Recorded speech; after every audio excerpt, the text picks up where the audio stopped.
ఆంధ్రప్రదేశ్‌లోని తెలుగుదేశం ప్రభుత్వం పలు రకాల విషయాల్లో బాగా నెట్టింట వైరల్ అవుతా ఉన్నారు. ఎందుకంటే ఈ మధ్య తల్లికి వందనం విషయంలోనే అలాగే ఒక జీవో చేసి 4 ఖర్చుకున్నారు.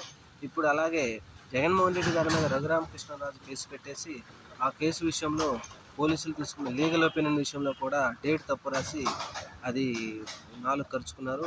అదేంటంటే రఘురామకృష్ణరాజు 11వ తేదీ ఆయన కేసు పెట్టాలని చెప్పేసి మెయిల్ పెట్టారు. వాళ్ళు 11వ తేదీ లీగల్ ఒపీనియన్ తీసుకున్నామని చెప్తున్నారు. కానీ లీగల్ ఒపీనియన్ మీద 10వ తేదీ డేట్ ఉండడంతో అందరూ కంగుతున్నారు. ఇదే విషయాన్ని సుధాకర్ రెడ్డి గారు ప్రెస్ మీట్ పెట్టి బహిరంగపరిచారు. మరి 11వ తేదీ ఇవన్నీ జరిగితే 10వ తేదీతోనే మీరు లీగల్ ఒపీనియన్ మీకు ఎలా వచ్చింది? ఇవన్నీ మీరేమైనా కనగన్నారా? లేకపోతే అంజనం వేసి మీకు తెలిసిందా? ఇలాంటివన్నీ తప్పుడు కేసులు పెడుతూ ఇలా చేస్తూ ఉన్నారు. ఇది మంచి పద్ధతి కాదు. కావాలని ఇలా చేస్తున్నారు కాబట్టే ఇది జరుగుతూ ఉంది అన్నట్టుగా సుధాకర్ రెడ్డి గారు చెప్పడం జరిగింది.